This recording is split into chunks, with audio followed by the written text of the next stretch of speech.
Well, hello everyone. I hope you all are having a great day today. It's a beautiful, beautiful day here. So I thought I would do a video about my little Phal Star. For those of you who have been following my channel for a while, you know about my Phal Star here. That's her nickname because she was the star of the show for so very long. I learned a whole lot with this little Phal as far as water culture.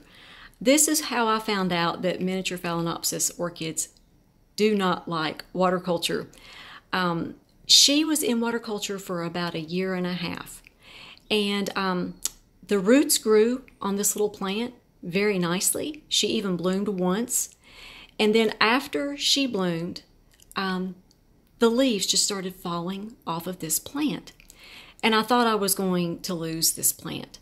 So I tried everything I could to save her, and finally I ended up placing her in New Zealand sphagnum moss. So many of you ask me, how do you know when your Phalenopsis is struggling with water culture? And I just thought I would show you by this example because I learned a whole lot with this little plant. Star was in water culture for about a year and a half. And what happened with her was she would grow roots, but all of a sudden the leaves just started falling off the bottom of the plant. Then the leaves that started growing out started coming out very, very short.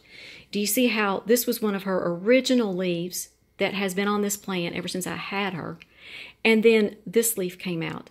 Do you see how that leaf is, about a third the size of this leaf right here? I knew I had to do something when I saw this leaf grow out because she was just not getting what she needed. So keep in mind that when you have a Phalenopsis in water culture, it can have beautiful roots, but if the leaves aren't coming out nice and pretty and green and larger than the year before, then you've got a problem. That one needs to be converted over. In this case, to New Zealand sphagnum moss. That's what I put Star in. And she's done so well ever since. So what caused me to put Star in New Zealand sphagnum moss was she lost 2 of the bottom leaves, plus this very short leaf was a clue. I really, really needed to get her into some New Zealand sphagnum moss.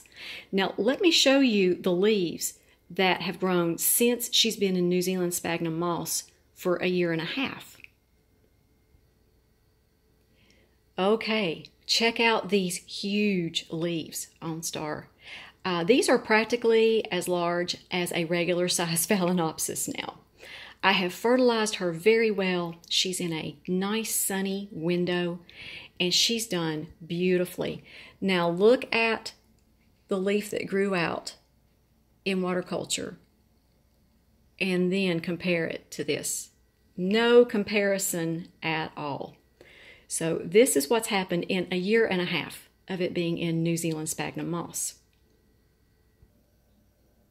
And this is what her home looks like now that she's in New Zealand sphagnum moss. And look at the roots she's grown. She's really, really happy in moss. What I did to begin with was I put her in one of the shorter cups about this tall. And in no time, the roots were at the bottom of that container. So I went ahead and placed it in this larger cup, and then this fall I'm going to have to place her in an even larger plastic cup. I did drill the holes on the bottom of this one, and yeah, that's what she looks like now. She's just done so very well. And as you can see, the bloom cycle on this plant is just absolutely beautiful. The last flower just bloomed out today. I like the subtlety of the color in these blooms.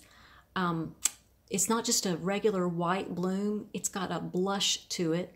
And then the lip is apricot and yellow. It's just such a charming little plant. So I'm really, really glad that she has turned around so well, actually so very drastically in New Zealand sphagnum moss. So this had a really good ending to the story, and I believe that she really did become the star of the show, just a gorgeous little Phalenopsis. So I hope you all are having a wonderful day. Be highly favored, deeply loved, and greatly blessed. And we'll talk to you all next time.